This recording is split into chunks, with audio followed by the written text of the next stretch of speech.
welcome. I must tell you that I feel very, very honored to be in conversation with you because you're one multifaceted personality, absolutely, who I have been following for a very long time. And from your first film, Luck, till now, I have loved your work. Thank you so very much. Thank you. It's absolutely my pleasure to speak with you today. And your makeup videos, by the way, that go viral enough. I haven't done one in a long time. I probably should. Okay. Okay, so it's a unique video. I haven't watched the trailer of Bestseller, a psychological series that is going to be out on Amazon Prime soon. It's a series, and you have Mithun Chakravarti in it, with whom you actually did your first film with. Absolutely. Tell me more about it. So yeah, I mean, it's really serendipitous that I work with Mithunda again because my first film was with him, and I consider him a good omen in my career. Even though I was terrible in Luck, I still am here 12 years later. And it's my first foray into the OTT platform with a full-fledged series. I've done just a little bit here and there before. So I'm really excited about this. I haven't done very many female-led stories in the cinematic space.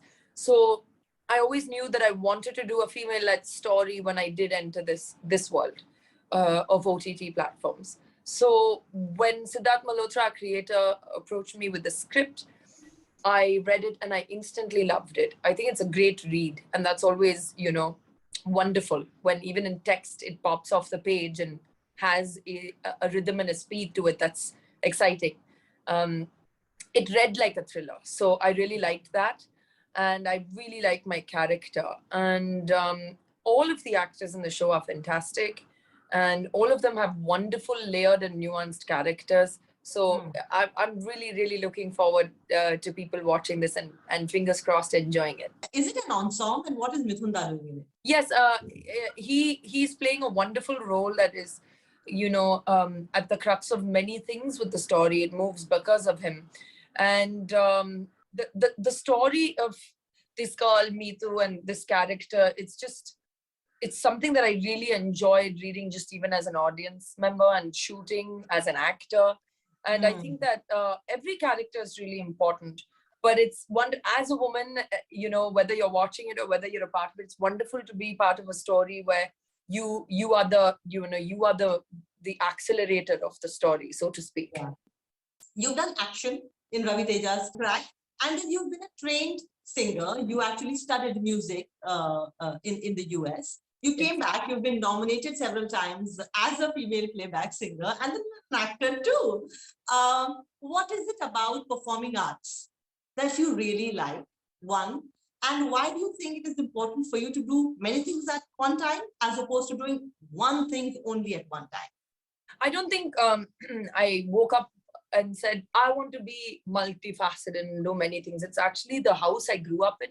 I saw it every day, so it felt natural, कि doctor के बेटे को medical world इतना डरावनी नहीं लगता, the options, I guess it's that. Yeah. But I also feel that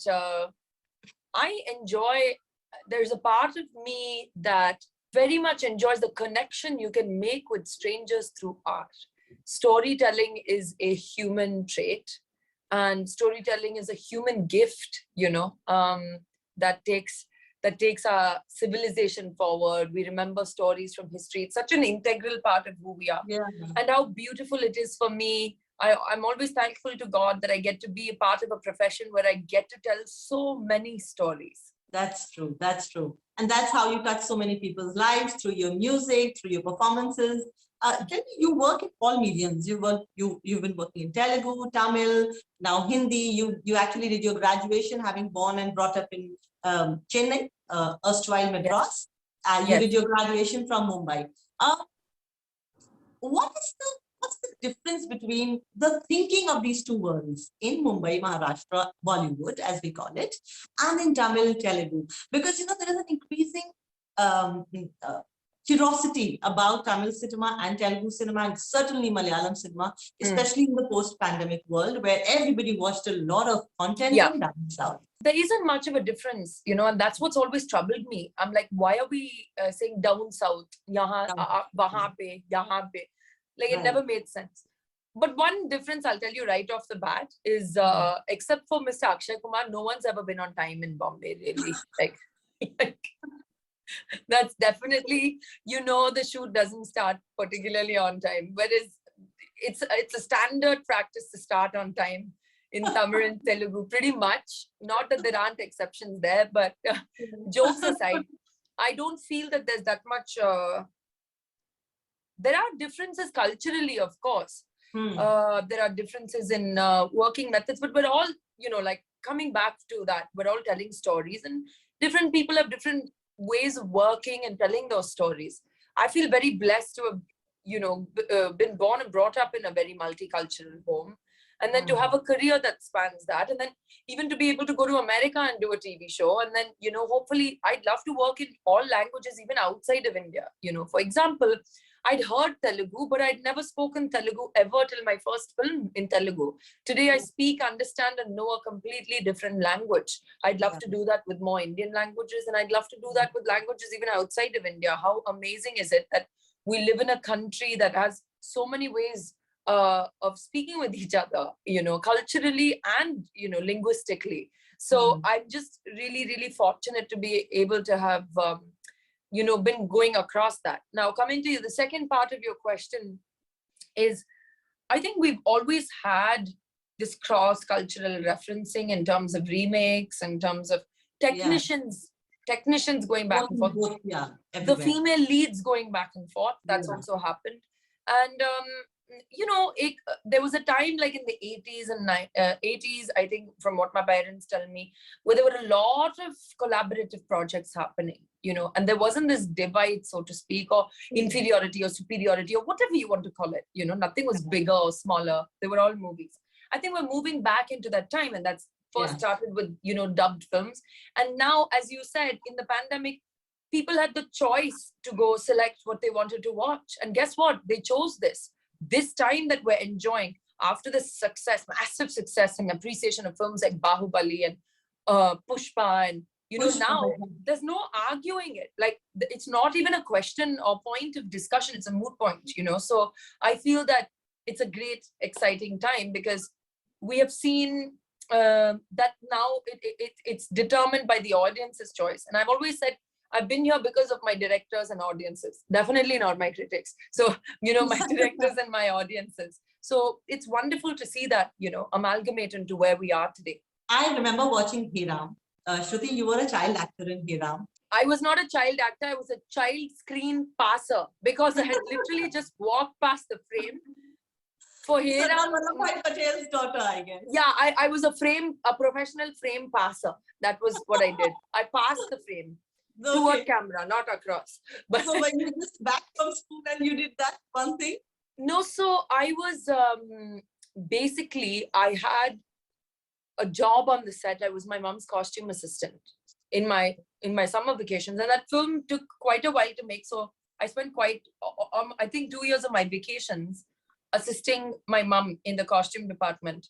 So when they were shooting the scene, they realized that apparently on that day, Sardar Vallabhbhai Patel had visited Mahatma Gandhi with his daughter in tow, and they hadn't cast anyone, and they said, just bring Shruti.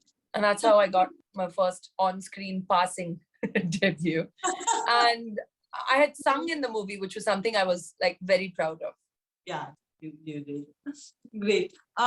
You've recently said, Shruti, that therapy helps. Everybody must take therapy. It's important, and you should not actually shy away from the word therapy. And thank you for doing that, because we do know that in post-pandemic world, the importance of therapy is much, much more than what it used to be earlier. And deep down inside, every soul needs help. Every soul needs assurance. Every soul needs love and compassion. You've recently spoken about your relationship status also. These two things are related, Shruti. What does a happy personal life or a happy mind of an actor what kind of impact it has on on the actor's professional life? I'll start with the first part of what you said, and thank you for appreciating me. I do feel I can't tell everyone you should get therapy, but what, because that's a personal choice. I have greatly benefited from therapy. I've grown and I've understood things about myself, and most importantly, because I had crippling anxiety, which I didn't diagnose, was undiagnosed, and I didn't recognize in myself. I just felt I'm not adequate enough. मैं दूसरों की तरह manage नहीं कर पा रही हूँ, मतलब मेरे में कुछ कमी है. You know, that was the feeling. Yeah. And so that, acknowledging that and creating a toolkit, an evaluated, assessed toolkit for myself. For some people, it's therapy. For some people, it's medication if it's more hormonal or chemical, you know. So there are different aspects to this. But what I do say is, please take the time to look inward and have those conversations with yourself.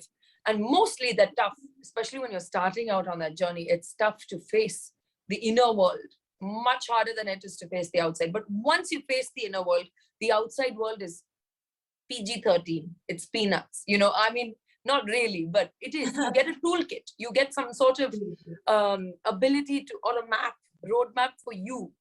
Coming to, I have been an actor at the toughest times in my life, where I was extremely unhappy and extremely unsure of myself and insecure as a human being. And by that, I don't mean like, do I look nice enough? Do they like me? No. Within myself. And what you said about love and compassion is, that's something we need to start doing with ourselves before we expect it from the outside world. Because when we start doing that with ourselves, we start looking at the world that way, and we start treating people that way, and therefore you attract something similar. It's just all a chain reaction. So coming back to my previous point is, I don't think that every actor needs to be particularly happy all the time to be good at what they do. In fact, you find solace in your work. Your work and your artistry becomes a safe haven.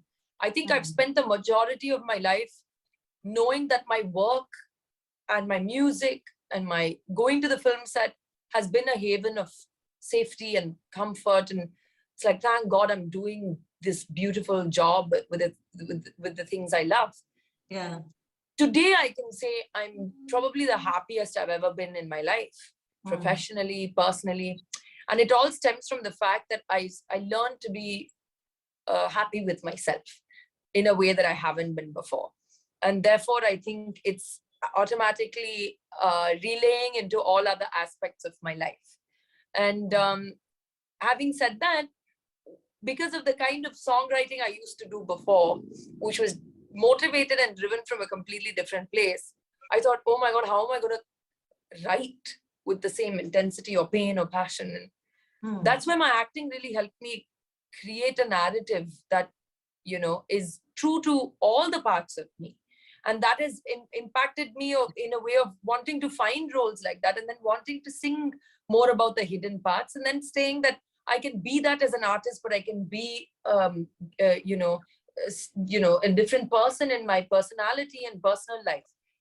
Of course, touch wood, one hopes for a longevity of stability, but as we all know, life isn't like that.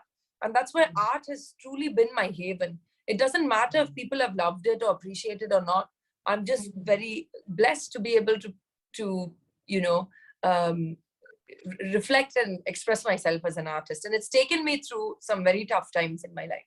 Tell me, as a daughter of both of you, Akshara and yourself, daughter of Kamal Haasan and Miss Sarika, was career life easy for you, or rather it was difficult in some spheres? See, I mean, the door opened because of the surname. There's no question about it. But the work I had to put in without taking their help, which I'm very proud of today. I've made some mistakes. I've made some good choices. I've behaved well, not so well. And I've learned, this whole journey has been very personal and intimate to my learning as a professional. And I'm happy now where somebody can go and tell my parents that, you know, she did a good job in this movie. I'm sure they feel good about it. I hope they feel good about it, you know. But I have worked for myself. I pay my own bills. I make my own dreams. And I'm thankful for the lineage and the advice and the blessings that I have. Great. Where do you live mostly? In Mumbai or? Mumbai. I've lived in Mumbai for the last uh 10 years. And people still think you live in Chennai. Yeah. I've lived in Mumbai forever. Okay. Maybe, because be it Mr. Rahman, be it Mr. Kamal Hassan, many people still say that we work here, but we go back to Chennai. So I think that is also one of the reasons why. No, I work there and I come back to Bombay. Yeah. Okay. And largely, do you think, Shruti, that the industry and the work that you've been served with have done justice with the package that you are, the good looks and the singing Oh ability gosh. and the acting ability, I everything? don't think it's about justice. I think it's a two-pronged approach. I think now I'm coming into myself as a person, which may be a little late, but hey, you know what? Another thing I've learned is all of us have our own timelines, right? And we have to honor that. Everyone isn't on the same express train or the same slow train. Like everyone's on a different trajectory. Hmm. And now I feel it's yeah, I feel like there's more I can do. And I think I should always feel that way. I never want to rest on laurels. I feel it's not that they have not done justice to me. It's about me coming into myself and then pushing more into the boundaries that I want as an artist. And coming back to bestseller, just a bit more about bestseller. What is bestseller in bestseller? Why this name? Because it's a psychological thriller. I can't reveal too much, Okay. but I think you'll know right when you see the trailer. Okay. Yeah. And this is the last question. I asked this to several of my actor friends. You work in a 3-hour movie, they pay you as much. When you work in an 8-episodic series, do they pay you 8 times? No. Okay. Yeah, No. no. That's a good question. But I think it's not about the money, is it? I mean, we on a larger, when you talk about pay parity and all, like there's miles and miles to cover there, and that's going to take some time. And I don't think it's going to happen in my generation as much as I'd like. Definitely not, because the numbers, This even was with Prabhas, who's supposed to be the Bahubali now. And you just mentioned pay parity, and you said you would not see it in your lifetime. Is that huge a gap? Is it that huge a gap? Yeah, not just for me. I think in a lot of female actors. So, but I think the numbers are going up, which is so good. Which I see in other female actors who are leading consistently their own movies. But is that as much as the male lead? No. They'd be lying if they said it was as much as a male lead. Maybe the movie can make a certain business. I think it's math versus prejudice. I mean, math and prejudice combined, which kind of pulls it back. So hopefully in this lifetime, but I'd like to be optimistic. Yeah, don't want to be like a negative Nancy, but it's a huge distance to cover from the highest paid actor. What would be a movie like without women? All of the men get together. Hairy. No, not even hairy, because everyone's removing their hair, so sweaty and steroidy and muscly. No, I'm kidding. No, I think it's hard to imagine, isn't it? Yeah, it's very hard to imagine. Would you like to leave us with any of your songs, anything musical that you associate with? Oh my God, you'll have to select the song. That's what I tell people now, because the stress isn't the singing, the stress is picking the song. So you pick the song. It could be anything. I mean, not like, Ariana Grande or something, but like you pick a song. Give me a Telugu or a Tamil song. Now that the world is opening, I'll sing you a Tamil song. Which song though? Any peppy song that uplifts my spirits and mood right now. Okay, cool. I'll sing you a song that a film I composed for. It says even the sky isn't the limit, basically. Oh, so wow. There you go. You composed it and you sang it. Yeah. Did you act in it? No. My father was acting in it. Wow. Yeah. Okay. Yeah. Great. Okay.